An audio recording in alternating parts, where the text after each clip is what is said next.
Welcome.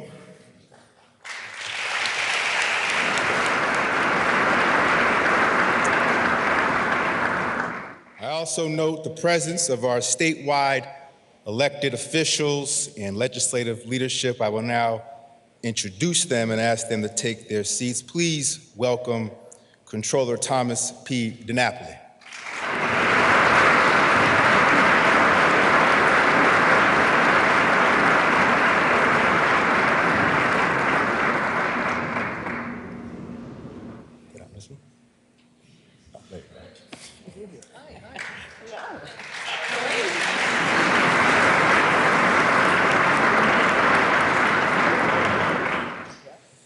Please welcome Attorney General Letitia A. James.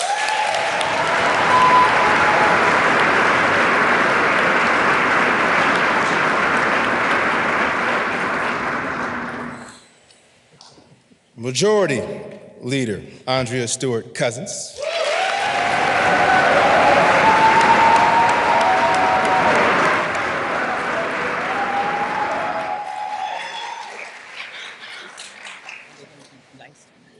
I would also like to note the presence of the distinguished members of the governor's administration. I'm joined on the rostrum today by Secretary to the Governor, Karen Keogh, and Counsel to the Governor, Elizabeth Fine.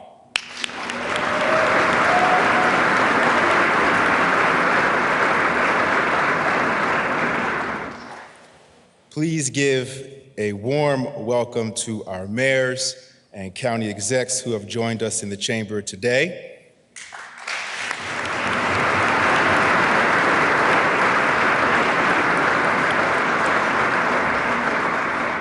And finally, I also want to say a special hello to New York's second lady, my love, Lacey Schwartz Delgado.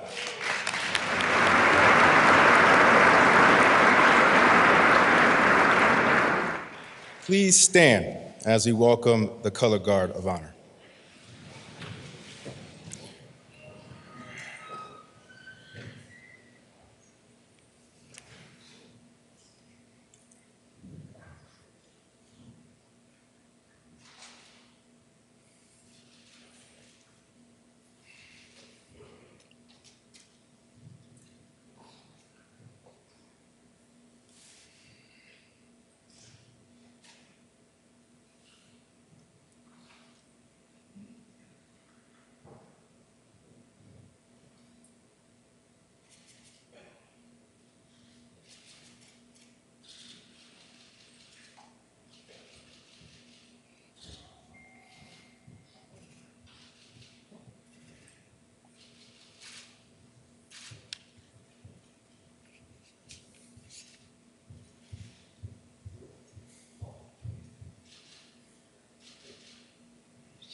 It is my honor to welcome Reverend W. Franklin Richardson, pastor of the historic Grace Baptist Church in Mount Vernon, to bless this session.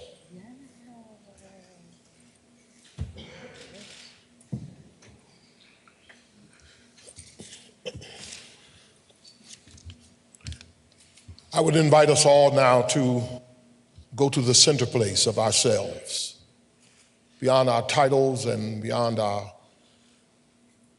destinies, beyond our associations, but the center place of our humanity where all of us find common ground.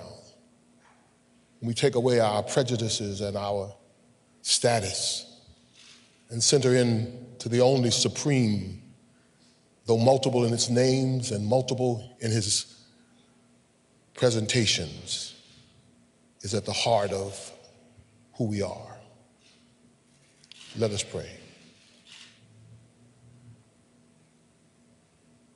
O God, our mother and our father, we thank you for ordering our steps into this sacred space, this temple of governance. We invite you to be in our midst. We thank you for the journey and the legacy of this great empire state. We thank you for all those who have deposited their service, whether in building bricks fresh from the slave quarters, or climbing to places of prominence and power as legislators and senators and governors. We recognize your fingerprints upon our humanity, its marvelous diversity. Help us to be able to celebrate our diversity without difference or division. Help us to find common ground. Help this gathering of leaders who govern this state to move upon the great legacy they have inherited and push us to a day of equality and justice for all. Help us to climb over our selfishness and our divisions and find a singular purpose that will honor you. We thank you that you have provided in this hour the competent hands and compassionate heart of Kathy Hochul. We pray, God, that you will give to her the competency she needs to move this forward. As she sits in the helm of this ship of state, may those who share the bearing of the oars, may they find also the opportunity to move us forward. The days ahead will not be easy. There's turbulence and storm on the frontier. But we know that we can get through because we've been through. We know because you have carried this state through many difficult times. And we know in the end, we will get through these. But until that time comes, help us to find our importance as a part of partnership and community. And then, God, help us to know that our time is short. Not one of us here has a continuing invitation or a continuing election to the space we now occupy. Soon, our sons and daughters shall come and claim our spaces. And may when they come, may they not see that we poured our blood for nothing, and understand that the greatest title of all is servant.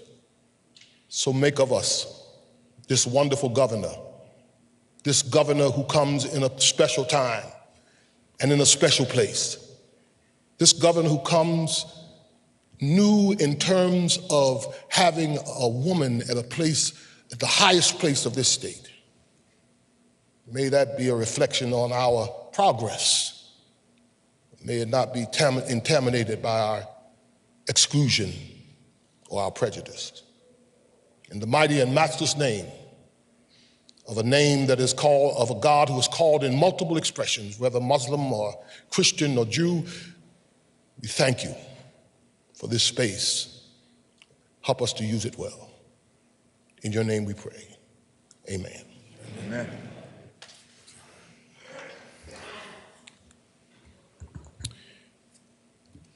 Now, let's please welcome Major General Denise Donald, first woman Assistant Adjutant General and first woman Commander of the New York Air National Guard, for the Pledge of Allegiance.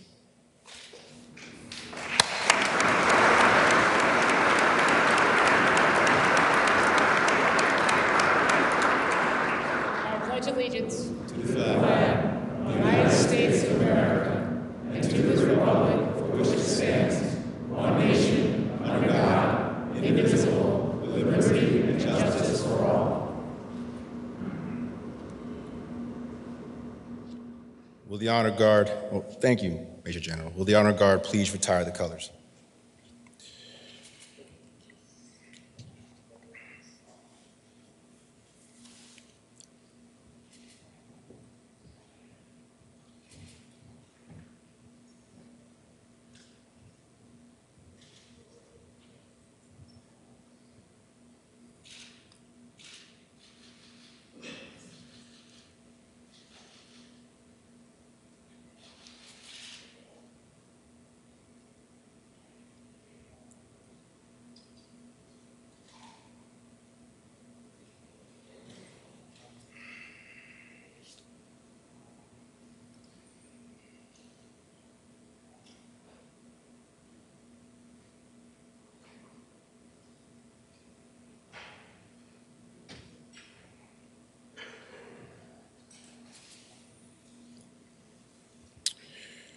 Pursuant to a resolution duly adopted in each of the houses of the legislature, the Senate and the Assembly of the State of New York are met in joint session for the purpose of receiving the annual message to the legislature from the governor of the State of New York.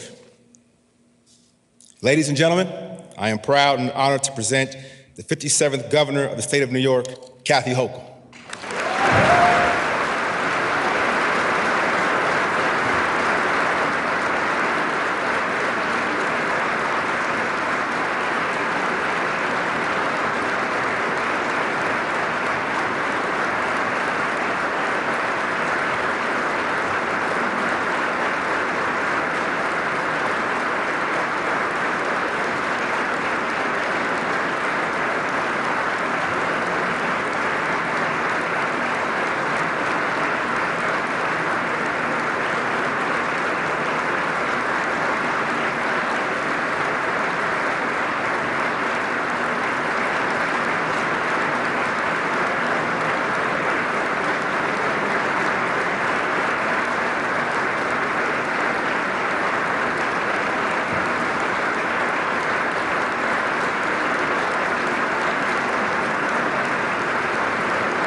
Thank you, first of all, to my incredible partner in government, our Lieutenant Governor, Antonio Delgado. Let's give him a round of applause.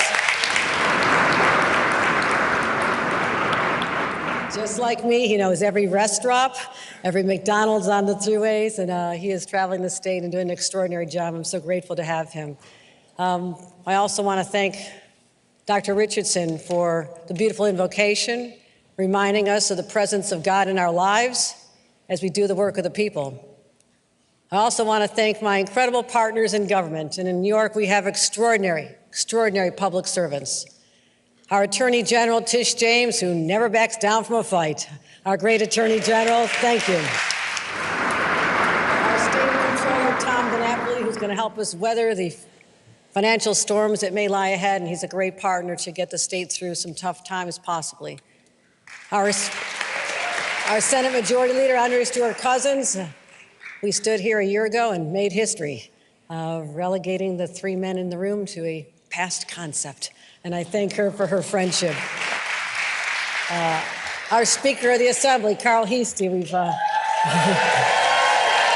great ally, great public servant. Thank you.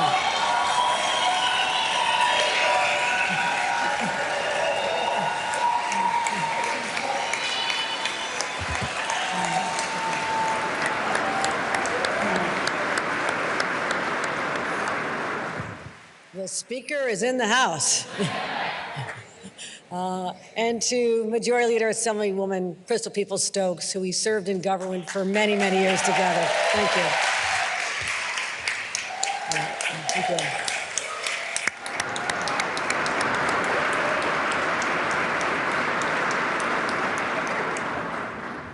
Our Minority Leader, Senator Robert Ort. I know your district well. It's part of my old turf. Looking forward to delivering to the people of New York. Senator Ort.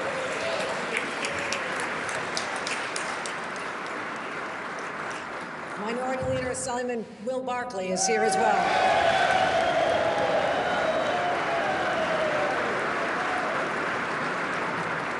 Judges from the Court of Appeals have joined us. I thank them for attending this opportunity to tell the world and our nation and our state who we are. Mayor Adams, we've worked together very closely, Mayor Adams, and we have more battles ahead, but fortunately not with each other, but against the challenges we face. And mayors and county executives from all across the state, I thank you for joining us. I also know we have one of the formers in the House, Governor David Patterson. You're called governor for the rest of your life.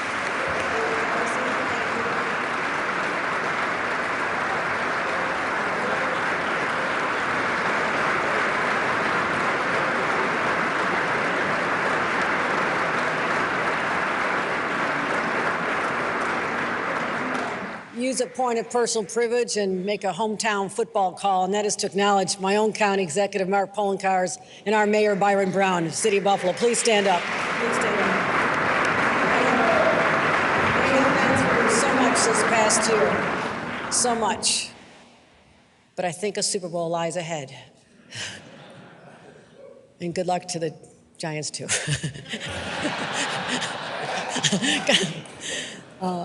And to my members of my cabinet, these are extraordinary. I want them to stand up, every member of my cabinet, because we have pushed you so hard. You have worked so tirelessly, and you are the team that I govern the state with, and I'm so grateful for all the work you do. Let's give a round of applause to the cabinet.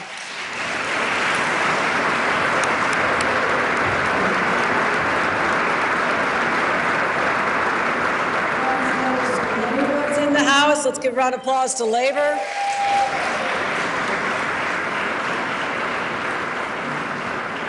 And many, many distinguished guests who've traveled here today. You know, my fellow elected officials, it's an honor to be back in this chamber and seeing you. 1 year ago, I stood here, gave the address. The speaker wasn't here. We had Crystal Peoples-Stokes up here. We had the leader. And we spoke to an empty audience. It was extraordinary how far we've come in this 1 year from that time when I literally had to address empty seats. But I did get a round of applause, not a lot that day, from my loyal staff in the back when I announced drinks to go. So they were very happy with that announcement. People across the state are happy with that announcement, but today I'm looking forward to an enthusiastic opportunity to tell you what we are all about. And today I speak not just directly to all of you, but to the people we have the privilege of serving. My fellow New Yorkers, after 3 very, very difficult and painful, tragic years, I'm proud to stand here and say that the state of our state is strong, but we have work to do. Last year, in the face of immense hardship and uncertainty, we endured. We proved to the world that when New York gets knocked down, we always, always get back up. And because of that, I'm optimistic about this upcoming year and about the future. Oh, we have some big challenges ahead, but I believe that the fight to do what is right is always worth pursuing. And I'm steeled in the knowledge that if we come together in this pivotal moment, and those of us in positions of power do what's needed for the people of New York, our shared potential is limitless. As I said in my inaugural address, when we are united, there's no stopping us. When it comes to the mountains yet to be climbed, we're ready to scale them this year because of the peaks we already summited last year. In 2022, working with our leadership and all of you, we made historic investments to strengthen and upgrade our infrastructure, build a world-class public transit system, create strong public education, confront climate change, fortify our healthcare system, help our small businesses recover from COVID, and spur economic development all across the state. We landed the largest investments in state history, $20 billion from IBM, and $100 billion from Micron, creating 50,000 much-needed jobs in upstate New York.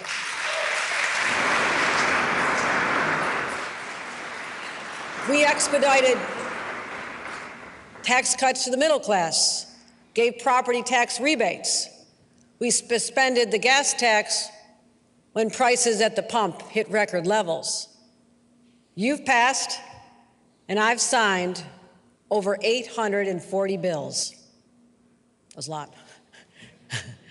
But in response also to tragedy and the spreading plague of gun violence, we strengthened our gun safety laws, which are already the strongest in the nation. When Roe v. Wade was overturned by the Supreme Court, here in New York, we reaffirmed our commitment that reproductive health care remains a human right.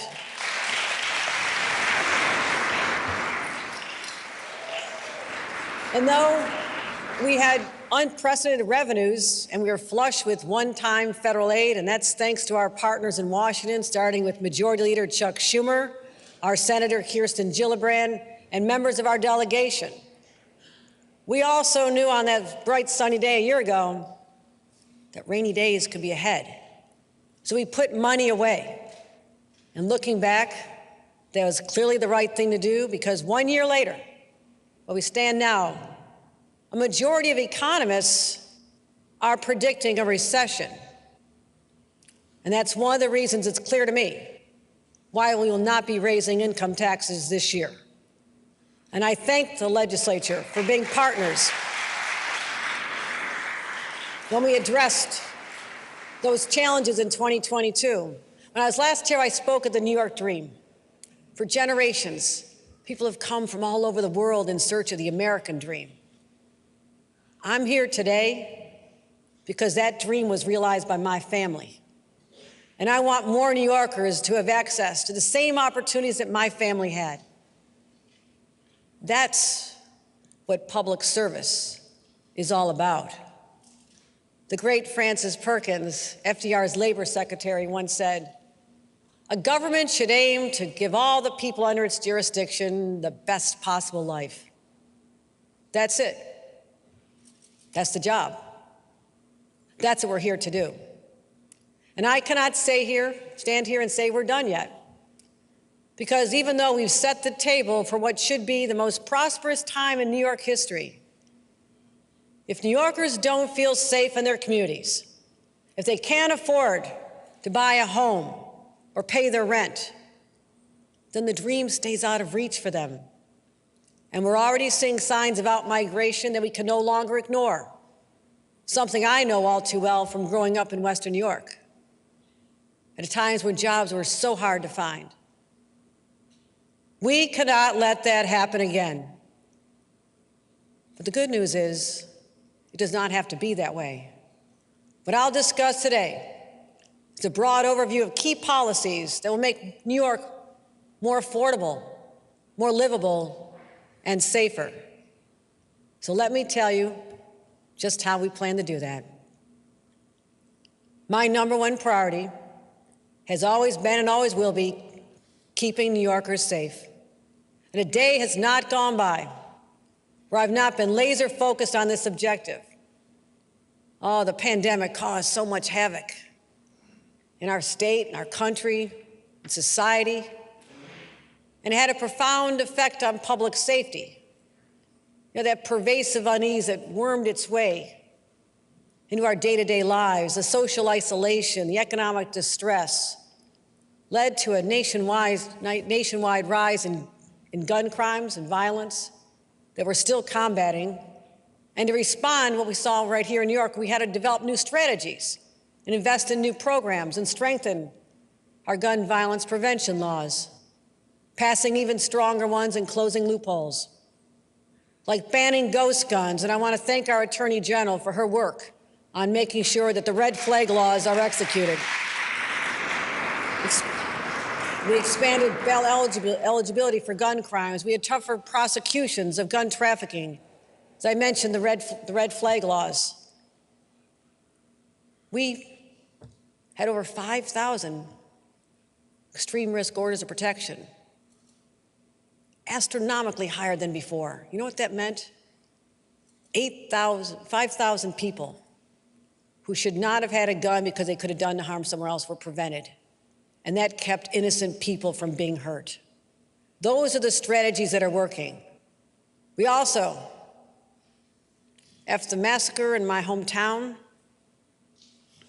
we raised the age to 21 to buy a semi-automatic weapon, just common sense. We launched the first in the nation, 9 states, first time in history, 9 states working on gun trafficking and gun interdiction. That effort took over 10,000 illegal guns off our streets. We tripled our investments in gun violence disruption programs on the street, connecting people where they are. And we've collaborated with local governments like never before. From putting more cops on the subways, working with the mayor, to working to bring down barriers in places like Rochester and Syracuse. So stakeholders are finally working together, and our efforts are starting to pay off. Last year, we saw a double-digit decrease in both homicides and shootings, but we're still far from pre-pandemic levels, so our work is not done. And there has been no aspect around the discussion of public safety more controversial than bail reform. And as with so much in politics today, the conversation quickly turns to a debate between 2 opposing camps with no common ground. But I believe there are several things we can agree upon. First, that the size of someone's bank account should not determine whether or not they sit in jail or go home, even before they've been convicted of a crime. That was the goal of bail reform. It was a righteous one, and I stand by it. Second, bail reform is not the primary driver of a national gun wave or crime wave. It was created by a convergence of factors, including the pandemic, all across the nation. But also, I would say we can agree that the bail reform law as written leaves room for improvement. And as leaders, we cannot ignore that. When we hear so often from New Yorkers that their top concern is crime. And so to my partners in government, in the legislature, let's start with this base of shared understanding and have a thoughtful conversation. Not this, but this. And talk about what we can do during the budget process and make improvements to that law. Of course, we know that that won't automatically bring down crime rates. We don't expect that. We also have to make sure the law is clear for our judges and what their rights are and what their expectations are. But at the same time, we're going to continue making record investments in areas where it affects the outcomes: education, housing, mental health. All of these go towards stabilizing communities and addressing historic inequities. Those investments must continue. And I'm also proposing the largest investment ever in the state's gun-involved violence elimination initiative, known as GIVE. It saves lives. It saves lives in the communities hardest hit by gun violence. To simply put it, we're working on investing in what we know works. Shootings in Buffalo are down 32%. Mayor Brown, you know this. You're working hard. In Long Island, they're down 29%. In Westchester, down 27%. These are all GIVE program jurisdictions. We're putting state money to help our locals on the ground. I've also directed our state police to play a more direct role, as they started last year. But there's more they can do. We're going to increase the ranks of our state police in combating violent crime across communities. We're going to expand the state police community stabilization units to 25 targeted communities across the state. When it comes to keeping people safe and protecting their well-being, fixing New York State's mental health care system is essential and long overdue.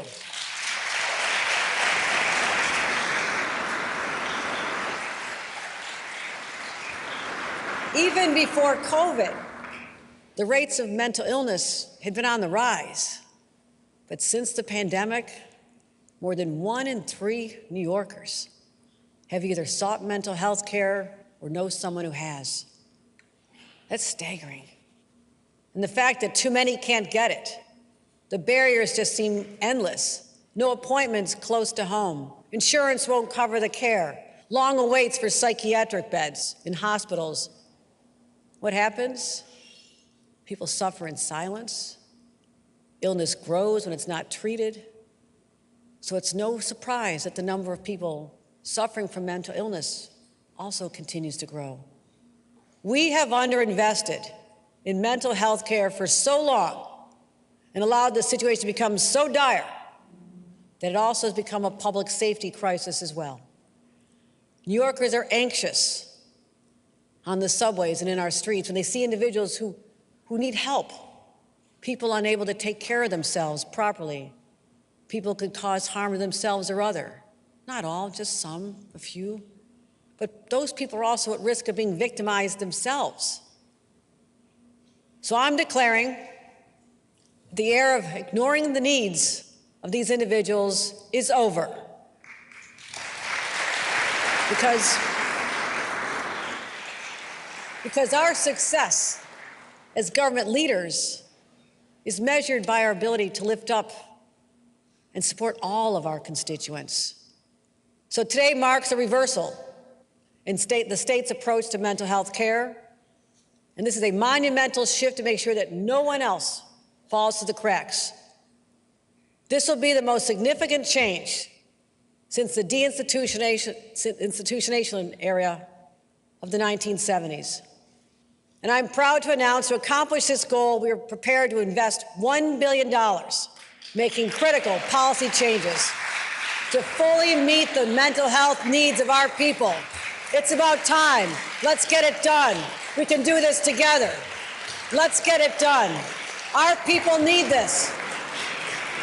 Our residents are calling on us to do this. Let's get it done. Let's get it done. Right now, we have 3,200 New Yorkers struggling with severe mental illness or addiction who are living on the streets or in our subways. At the same time, we have insufficient number of inpatient psychiatric beds and services. We will add 1,000 inpatient psychiatric beds by funding 150 from the state and bringing 850 psych beds in hospitals back online, because that'll be half. That is more than half of the beds we lost since 2014 when all the disinvestment was happening. And they'll serve over 10,000 New Yorkers every year. These actions are long overdue, but here's the challenge. Last year, we were asked to increase hospital reimbursement rates to enable more psychiatric beds to be brought back online. We did that. My partners, all of you, $27.5 million provided additional money for the hospitals to bring psychiatric beds back online. Yet a year later, hundreds of those beds are still offline, and that's not acceptable. So we're going to insist they come back online, and I'll seek greater authority from the Office of Mental Health to ensure full cooperation in meeting these objectives. This is a moral imperative, and it's a public safety imperative. We'll also invest in services to allow patients to be reintegrating in a way that's safe for them and safe for their community. So our inpatient beds don't get backed up because more appropriate outpatient care is unavailable.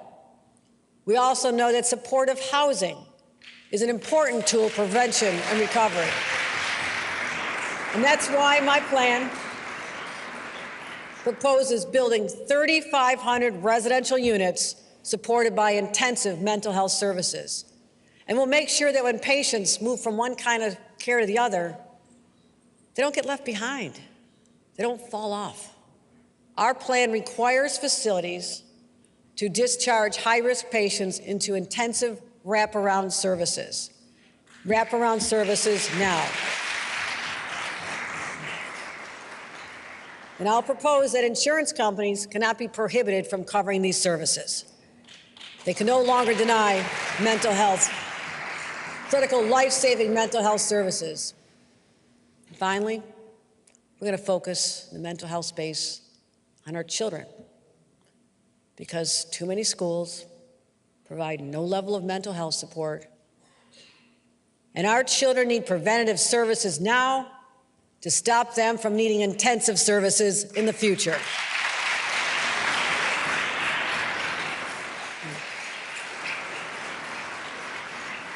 We aim to meet this unmet need and reduce it by half over the next 5 years. We've got to get this done. And while we're talking, whether we're talking about a child with behavioral challenges or an adult suffering from severe depression, no one should go without a screening or a doctor's appointment or counseling. And cost should never, ever be a barrier. And that includes those suffering from addiction, especially those struggling with opioids. There's too many families, including my own, who've endured the loss of a loved one. And that's why we'll do more, working with our federal and local partners to stop the flow of illicit drugs into our communities, address the new deadly additives like xylazine. We'll send resources to communities that are trying hard to shut down the flow of fentanyl into our streets.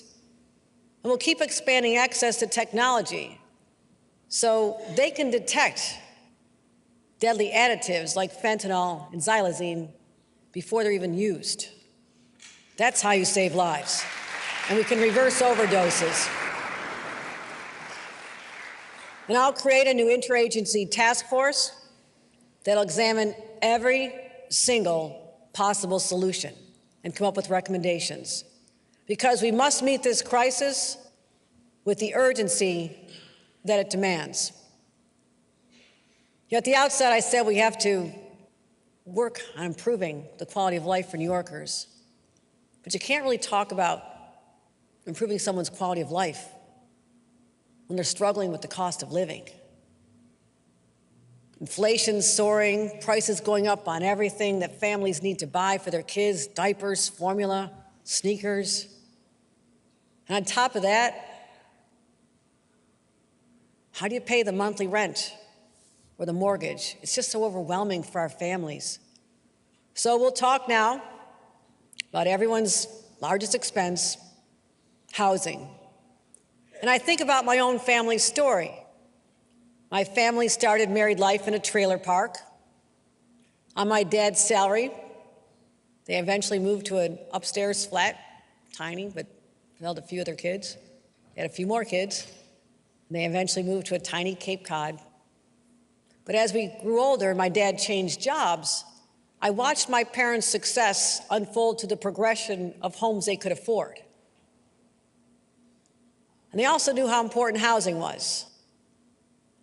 They raised us to fight for change. My parents were activists back in the 60s, a lot of marches, a lot of protests.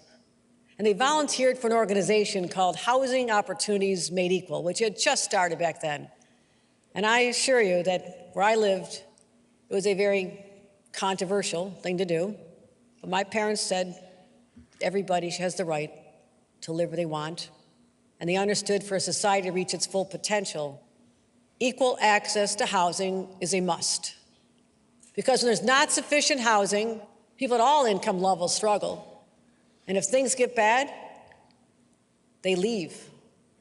They search for opportunities elsewhere. Over the last decade, New York State has created 1.2 million jobs. That's great. But only built 400,000 houses.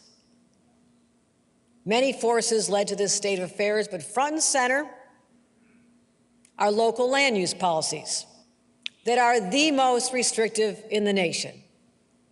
Through zoning, and local communities are able to hold enormous power to block growth.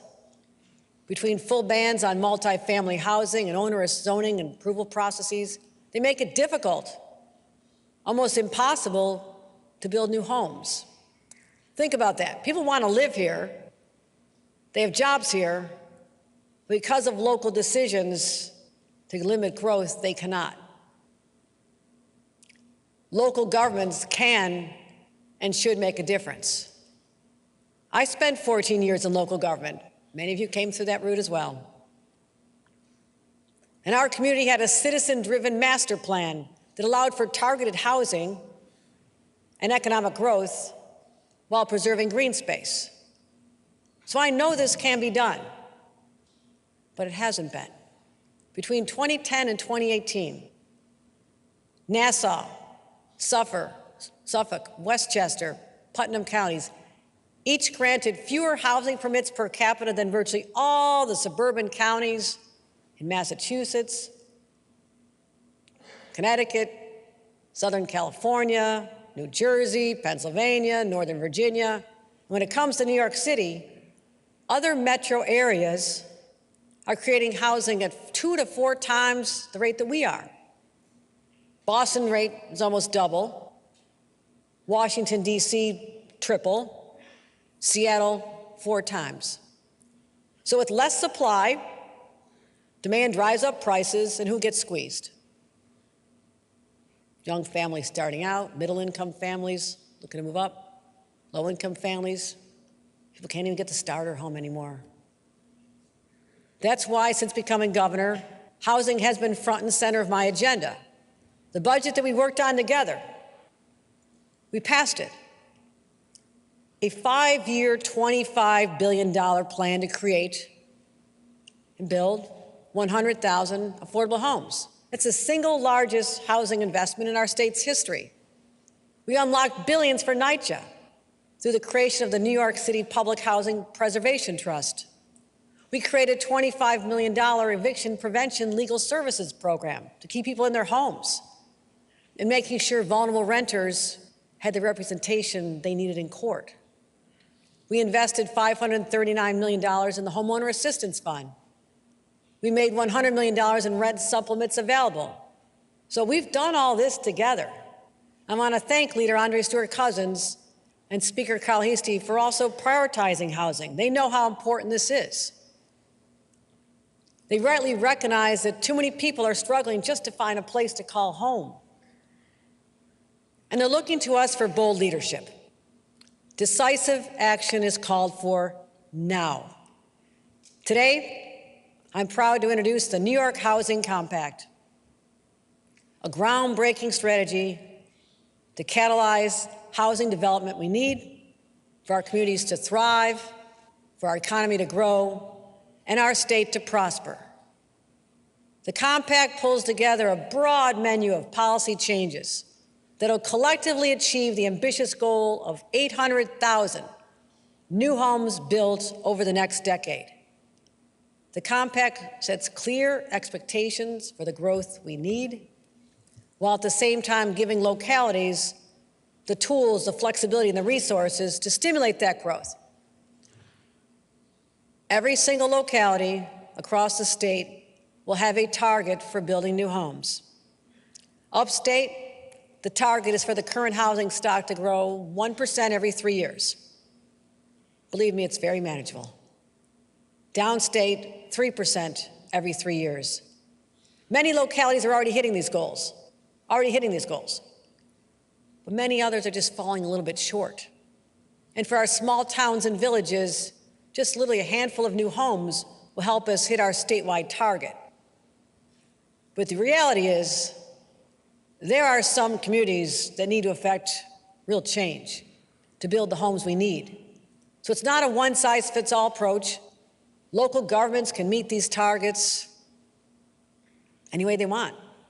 They can shape building capacity. They can redevelop old malls, old buildings, office parks, incentivize new housing production, or just update the zoning rules to reduce the barriers. We know this is a big ask, and that's why localities will get help from the state. To accomplish this, we have to get it done. We will offer substantial new funding for infrastructure, for schools, roads, sewers, all needed to support growing communities. And we'll cut the red tape to allow projects to move more quickly. while still protecting the health, safety, and environment of our communities. But when communities have not made good faith efforts to grow, when proposed housing projects are languishing for no legitimate reason, the state will implement a fast-track approval process, because doing nothing is an abdication of our responsibility to act in times of crisis.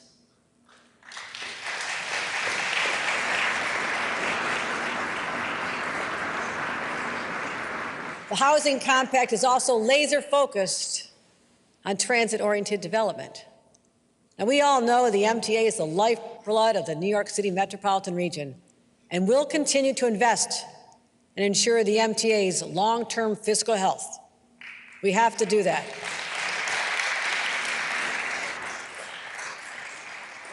And our investments in our world-class commuter lines have connected more people to jobs and created vibrant downtowns. And that's why it makes so much sense to build new housing in those same areas. That's what happens in cities across the globe. So as part of my compact, any municipality with a train station will rezone the area within a half a mile to allow for the creation of new housing within the next 3 years. Finally, we cannot meet the demand for housing without an incentive program like we have with 421A in New York City. Without it, developers are only building condominiums or build elsewhere, which is absolutely not the result we need to meet our housing goals. We will work with the legislature to come up with a replacement for this critical piece of the puzzle. We have to. Overall, this plan is ambitious, but that's what New Yorkers expect from their leaders. Today I say no more delay, no more waiting for someone else to fix this problem. Housing is a human right, and ensuring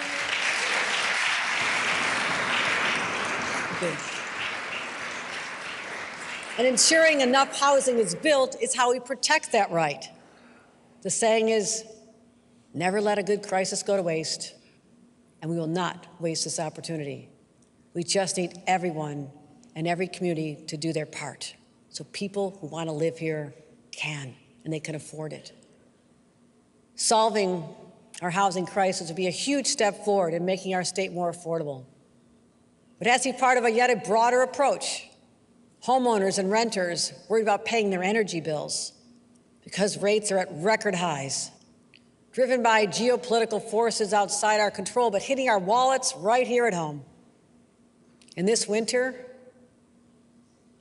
we're facing energy costs 20 to 30% higher than just last year. And that forces so many low-income families and other families to say, do I keep the thermostat up to put food on the table? What a horrible choice.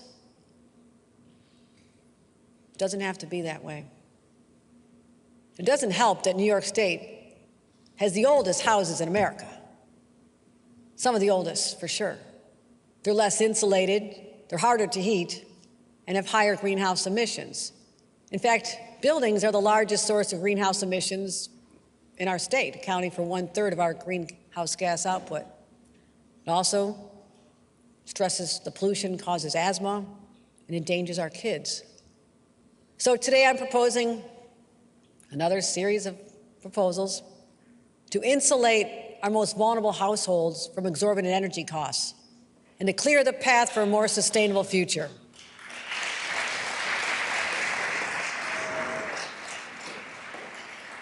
We're calling it the Empower Plus program, and it'll help low-income families retrofit their homes by ending insulation, upgrading appliances, switching from fossil fuels to clean electric heating systems.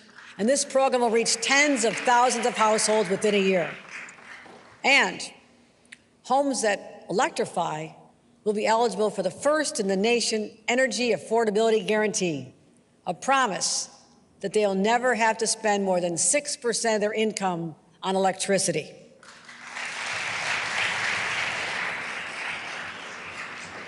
We also want to reduce the overall burden on our residents struggling with high electric bills, so we're providing at least $165 million in relief for over 800,000 New Yorkers. We know that long-term sustainability for our wallets and for our planet comes from weaning ourselves from fossil fuels. And to set us on that path, I'm proposing a plan to end the sale of new fossil-powered heating equipment by 2030, by calling for construction of all new construction to be zero emission starting in 2025 for small buildings and 2028 for large buildings.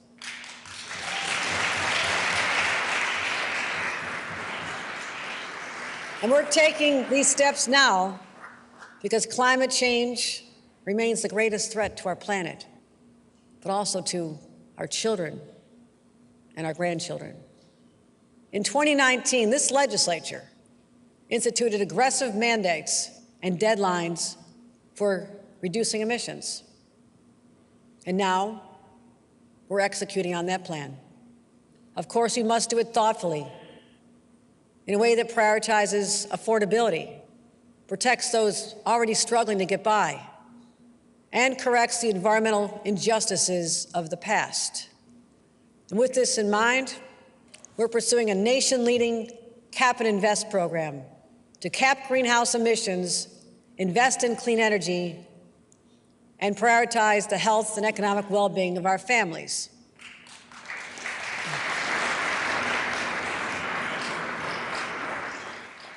Big emitters will have to purchase permits to sell polluting fuels.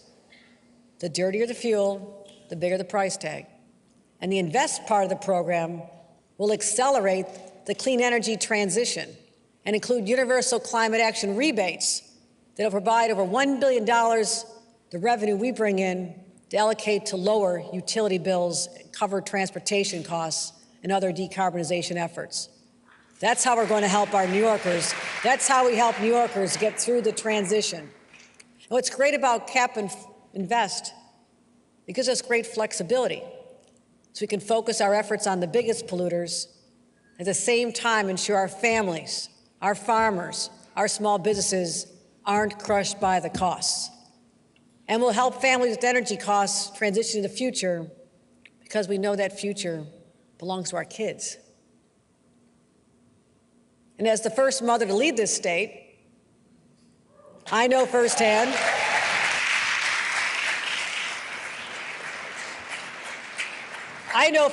what the lack of affordable child care can do to a family. But as a governor, I also know the impact on our state's economy. More than 35 years ago, when I was a young staffer working for Senator Daniel Patrick Moynihan, I loved my job. But there were no affordable child care options available to my family. So I put my career on hold, raised a family, and so often we know it's the moms, in particular, who are forced to make these decisions.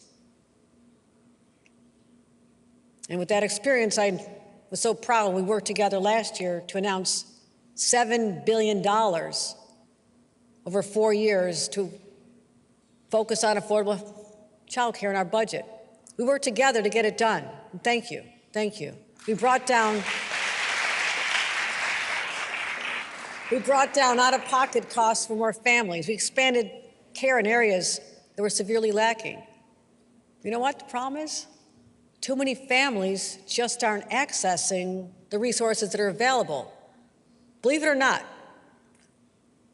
only 10% of families who are eligible for child care assistance are actually enrolled.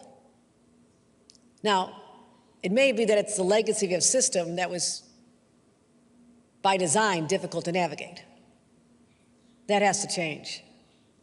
Our plan will streamline and centralize the child care application process. We'll also expand more access to vulnerable families. We'll increase income eligibility for more families to be able to take advantage of this as their incomes increase. But also, we have to continue supporting our hardworking, unbelievable child care providers who allow us all to get done what we need to do. They're indispensable, indispensable.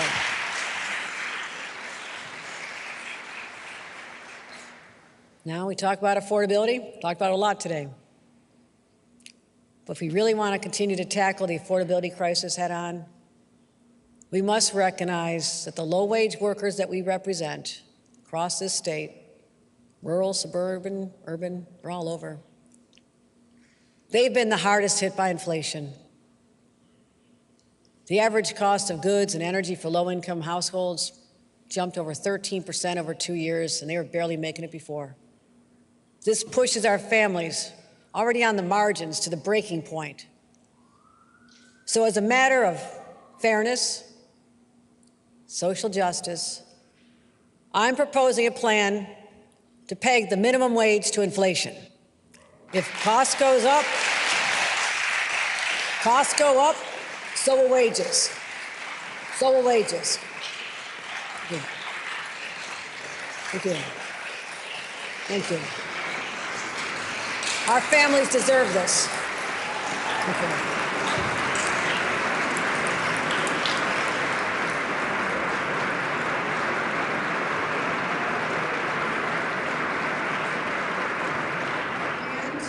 Like other states that have implemented this policy, we'll put on guardrails to make sure employers, the increases are predictable for them. I understand this. We also need to have flexibility in the event of a recession. But this important change will give over 900,000 minimum wage workers a lifeline. And these workers are most likely to be women. Many times, moms. The struggles are so great. And they're more likely to be people of color, earning the lowest wages in our state. By putting more money back in their pockets, it helps our economy overall, because it goes back into local businesses and services when they go to the stores. It's how you keep things going. These initiatives and policies, investments and new approaches are just the tip of the iceberg. But I've kept you long enough. What you've heard from me today are just some of my top priorities as we improve the lives of New Yorkers. But this is no way an exhaustive list. In fact, I know most of you cannot wait to read the 275-page book containing 147 thoughtful policy proposals. Thank you, Michael Lasher, and my dream team and my entire cabinet for helping make that happen.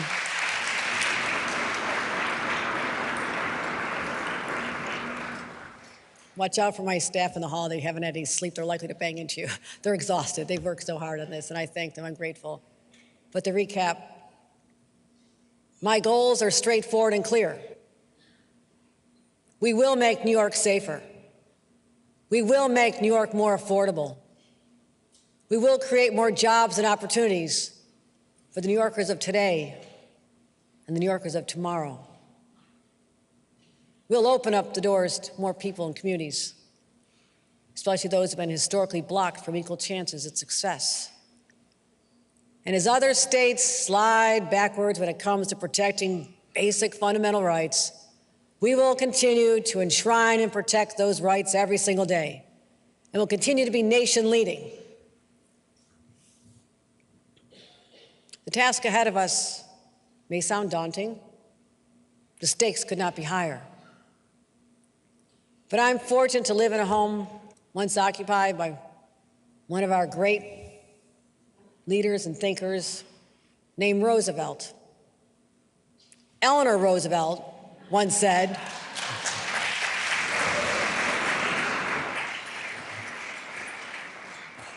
"You who are going to build a new world must go forward with courage." We will build a new world. And we will be courageous.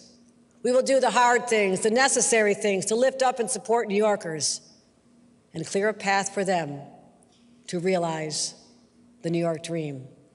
That is my promise to the people of New York. And I will work with the members of this legislature day in and day out to keep that promise. May God bless the great state of New York, and may God bless America. Thank you.